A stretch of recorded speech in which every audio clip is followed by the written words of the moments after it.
Good morning, Your Honors. Good morning, counsel. I'm Daniel Tibbett, along with Jonathan Jordan. We're from the law offices of Andrew Ryer, and we're here on behalf of Diori Barnard. The issue in this case is that You want to reserve a couple of minutes, Mr. Tibbett? I'm sorry. Thank you, Judge. Sure. 2 minutes for rebuttal.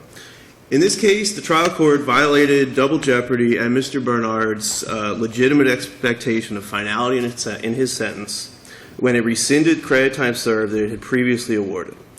This case is indistinguishable from the Second District's decision in De Lemos. That case, exactly like this one, dealt with the situation of a trial court awarding a certain amount of credit time served and then rescinding it after the original award as not having been the original intent of the court.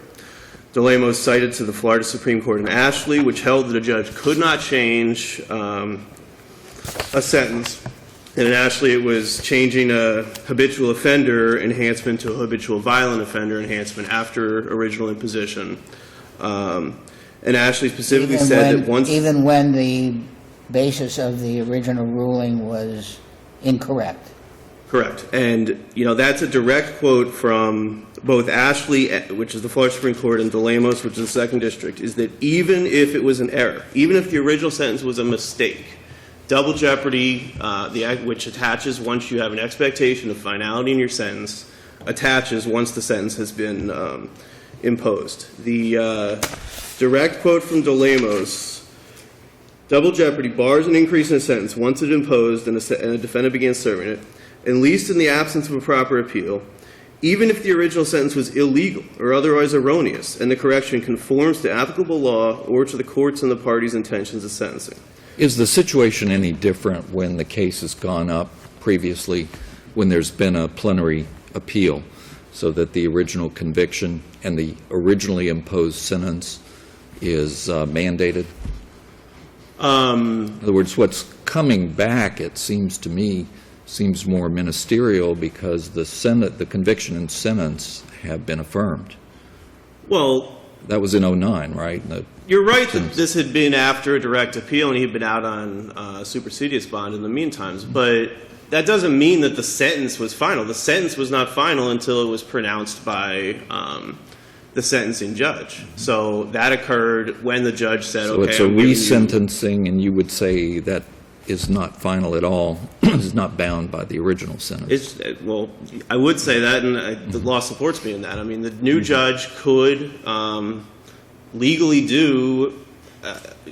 impose a different sentence. It was, at this time, it was Judge Brennan. Previously, it had been Judge Jimenez.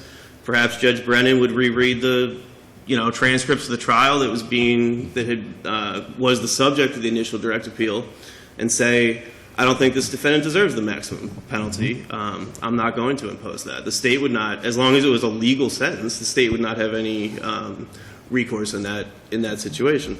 And that gets to, I think, the point about this. If you look at the transcripts of when this sentence, first of all, there was some suggestion that the state was making, I anticipate them potentially making when they get up here, that this, that counsel did something wrong. The attorney was my friend and colleague, Mr. Jordan, here, and if you read the transcripts, all Mr. Jordan said was, I want to confirm you're giving Mr. Barnard, my client, all credit time served.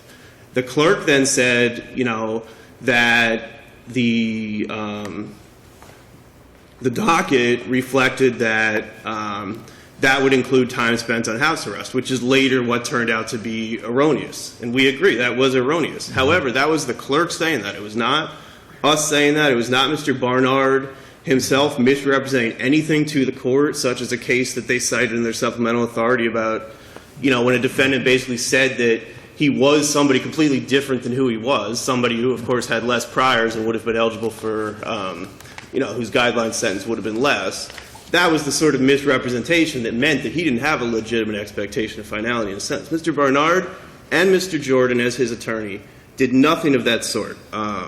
This was, if it was an error, it was an error that the clerk made. The defendant was there at the original sentencing, correct? That's true. Was Mr. Jordan or somebody on his behalf also there? No, it was a different attorney. It was Attorney Joel Robrich, not associated with Mr. Ryer, who Mr. Jordan and I both worked for. But well, that's the answer. Whoever was there knew that time was given for house arrest. Correct? We knew that at the time that Judge Brennan sentenced our client after we'd been hired, post-appeal. And we know that Judge Brennan was wrong. No, we did not know that. We did not know that. We weren't there for the original sentence. Well, We're relying just no, like... you are the same as Mr. Robrish. It doesn't matter who the personality of the lawyer is. The defendant is the same, and he is represented by lawyers. Right. Well, I think the logical extension of that argument would be that an attorney, that would be create a new law which does not exist. It clearly does not exist because it's not what happened in Delamos from the second district. It's not what happened in any of these cases from the first district that I cite in my brief. And that new rule would be that a defense attorney has an affirmative obligation to speak up in a way that's going to end up being a detriment to their clients if a judge is imposing a sentence that... If the clerk's made a mistake and If the it's clerk's read made a out mistake, wrong, the yeah. defense attorney has an affirmative obligation to speak up, which is a very different thing from a defense attorney affirmatively saying to the court. We'd be in a totally different situation if we had gotten up, as we would never do, and said, well, Judge Jimenez originally told us he was going to give us credit for house arrest time, even though that was not true. If we had done that, that would be a totally different situation, but that's not what happened here. I'd also note, when we're talking about, is it our obligation, which, again, it's not under any law, it's not the defense attorney's obligation to speak up in a way that's going to harm their client. It may even violate certain professional obligations to do that. But I would also note the state was represented, of course, was in court, did not object to this sentence. The state was also there at the original sentence when Judge Jimenez entered it. Didn't object, didn't appeal. Even at this they never raised anything. This came from the Department of Corrections, I guess, once Mr. Barnard was being booked. After 30 days had passed, filing something asking the court to... And then they filed a petition for cert here, which they dismissed after Judge Brennan Right, but they did not issued her follow order.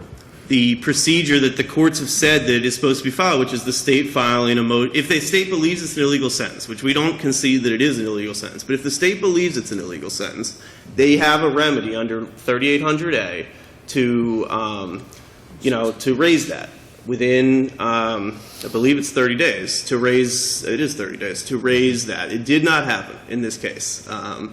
They didn't object at the time, which actually means that since they didn't object at the time, they may not have been able to raise it, but they didn't object at the time, and they didn't file the appeal. The bottom line is, under Delamos, under Palmer from the first DCA, under Stang from the second DCA, all these cases I quote in my brief, indistinguishable, all dealt with CTS awards that it turned out were a mistake. All said double jeopardy means in this state that once you're sentenced, you have an expectation of finality in that sentence. We'd ask this court to reverse and remand for imposition of the initial sentence. Thank you, counsel. Thank you. Counsel. Really, you mean the initial, the re-sentence, the Initial initial sentence that re-sentence? Judge Yeah. Brennan Not the entered initial on our sentence, file. right. That's right. Counsel. May it please the Court, Timothy Thomas on behalf of the State of Florida. I hope I misunderstood the argument that defendant is now making that a defense counsel has a greater obligation to his client than he does to be truthful before the tribunal. It is not possible for the law to condone a defense counsel who knows the court is making an error, even in his client's favor, to allow the court to make that error. If counsel is unaware... how is Saying that they clear? didn't know. You had change of counsel. Am I correct, or am I missing something here? No, am I correct on that? Your I believe the argument, I facts have been gather, accurately stated that Mr. Robrish represented the defendant at the original sentencing, that Mr. Ryer represented the defendant soon thereafter for 5 subsequent court appearances during the appeal. right, And that, I'm sorry, I forgot his name, Mr. Jordan. Mr. Jordan. Mr. Jordan was substituting for Mr. Ryer, who was presumably on vacation. I understand that a mistake may have been made here, and I am willing to say, yes, if counsel and substitute counsel didn't know, this is an unfortunate mistake. And it was compounded perhaps by the trial court clerk. And this is what I refer to as charitable conclusion that the trial court came to in its order, and the state is perfectly happy with that conclusion. However, what I've just heard argued here this morning, maybe I'm incorrect, is that a defense counsel is honor-bound to allow the court to make a mistake in the defendant's favor. That's not the record before us. No. That is not really in Then I will contention. set So that let's aside. focus on Yeah. the mistake is made, and the trial judge does not act within the 30-day period to correct it. So There where is are no we then? 30-day period here. This, if we are to accept the defendant's argument now that there is a jurisdictional problem to reconsider the sentence, then the successor judge had no jurisdiction to reconsider the sentence to begin with, and the entire affair should be set aside and the original sentence should be imposed. That's a fine outcome. That is ultimately what the trial court reached. However, it generated some paperwork along the way. That paperwork, arguably, was entirely unnecessary. This defendant was lawfully sentenced way back before his appeal. This court affirmed that sentence. It was final. And you cannot come back after the fact and ask for mitigation. But if the brief in the original appeal, the 09 appeal, that culminated in a PCA, was an appeal from conviction only, if there was no issue about sentence, is the trial court still free on resentencing 3 years later to issue a pre-sentence investigation, to look at the sentence anew? The appeal is to the conviction and sentence. They travel together. If you don't raise an issue on the sentence, and rightly so, it's because there was no issue to raise. If you failed to raise a cognizable issue, you need to come back on habeas. Well, You the need to come contention back is and- made on this side that that's not correct, that the resentencing that takes place after the appeal and after he was out on the supersedious is a new sentencing, and that the trial court, for example, the new trial judge, could take into account such things as behavior while out on supersedious or any other thing. I hear that argument, and I drop the sentence disagree. to 3 years instead of 5. And that Or argument. was there any remand of any kind for any further proceedings? with Absolutely respect not. To either the conviction or the sentence? Either they were there on It a was all over. 3800A, or they were not properly It's a before the court. 3.850 or nothing. And I And apologize this to the is court. not that. I never meant to put 3.850 into the mix here. That was a slip of the finger on the type. But 3.800A can be considered at any time. It can be raised sua sponte by the court. And certainly, the court always wants to make sure that the proper credit for time served is awarded. That's the whole point of 3800A. That's why it can be raised at any time by any party.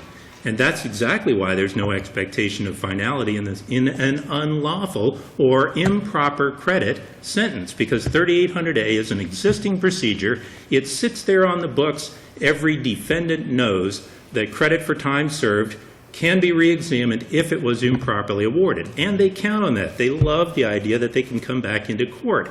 That's a fair procedure. However, to come into court and obtain an unfair sentence and then say, oh, I get to keep this, is to game the system.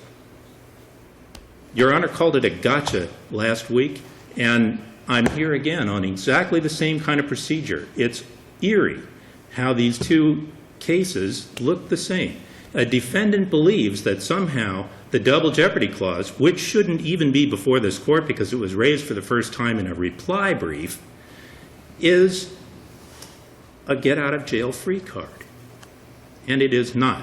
If the court had improperly said at the end of a jury trial where the jury found him guilty, I adjudicate you not guilty, the double jeopardy clause does not allow the defendant to go free. And the U.S. Supreme Court in United States v. D. Francesco has made this clear. Sentencing, a sentence below the maximum is not an acquittal to everything up to the maximum. And that's what the defendant here is arguing. Because the court reduced the sentence, I get to keep it. That's not the double jeopardy clause. And although the Florida Supreme Court has made an expansive wording They have since receded from that expansive wording and even disapproved the very case the counsel has stood up here and argued in Dunbar versus State, which was supplemented the record. And in DeLemos, they quote extensively from Judge Altenburn's dissent. And they point out that the double jeopardy clause is not as broad as one might think from a cursory reading of the prior case. Cursory reading meaning you want to depart from it. No, Well, meaning well, that there was that's good. When courts say you can't you might have gotten the wrong idea from a cursory reading, meaning it doesn't you go as don't want broadly to as you you don't want to interpret. adhere to it anymore. Right. And that's what the Florida Supreme Court has said in 2012 in Dunbar versus State. You know, it sounds nice to take that phrase out of context, but it doesn't work, and it's never the intention of the United States Supreme Court, who establishes for Florida what double jeopardy means. Florida has never departed from United States Supreme Court precedent on double jeopardy. So, double jeopardy, an issue not properly before the court, doesn't apply here in any extent. And absolutely, the sentence was unlawful. I argue illegal. This part is perhaps debatable, but absolutely unlawful and improper credit for time served, and therefore cognizable under 3800A at any time. A mitigated sentence, never cognizable after it's affirmed on direct appeal. And the state would ask that the court affirm the action of the trial court below, which should have saved these proceedings. Thank you, counsel.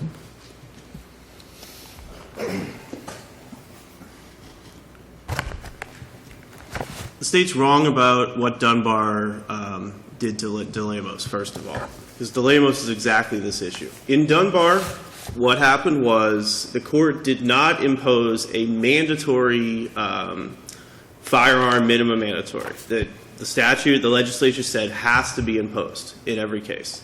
And the Florida Supreme Court said in that instance, because this is a mandatory sentence, the sentence can be corrected to add it in. That is completely different than what happened in DeLemos, what happened in Stang, In what this happened case, in when Payne. the original sentence says, without credit, time served for time spent on house arrest. I agree with that, Your Honor. That was entirely correct.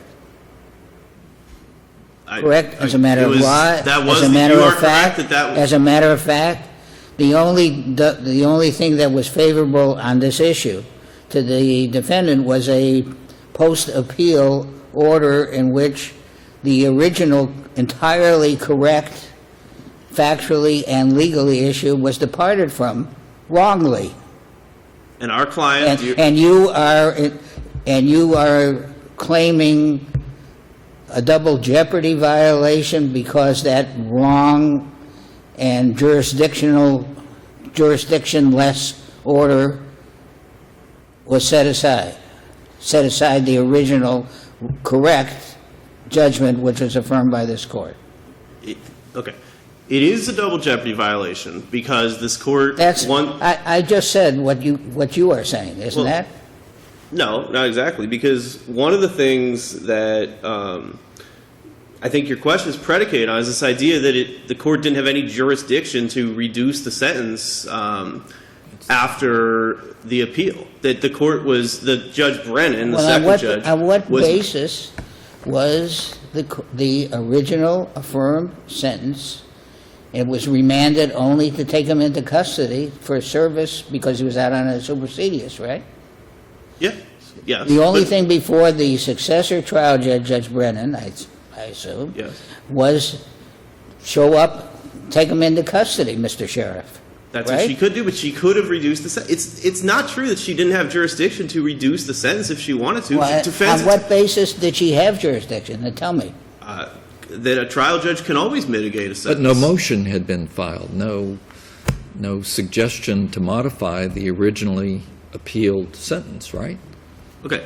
Look, yes, And a you're right. trial The judge state- cannot always reduce the sentence. As long as they do it, as long as it's still a legal sentence, which That is absolutely incorrect, Mr. Tippett.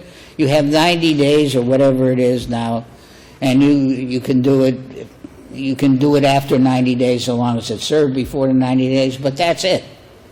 You cannot just reduce the sentence because you want to. Well, there is no, I mean, I think we're getting afield from the real issue here, Well, which is that, Well, that may be your regardless- opinion, Mr. Tibbet, but I doubt it. I'm sorry? I didn't hear you, I'm sorry.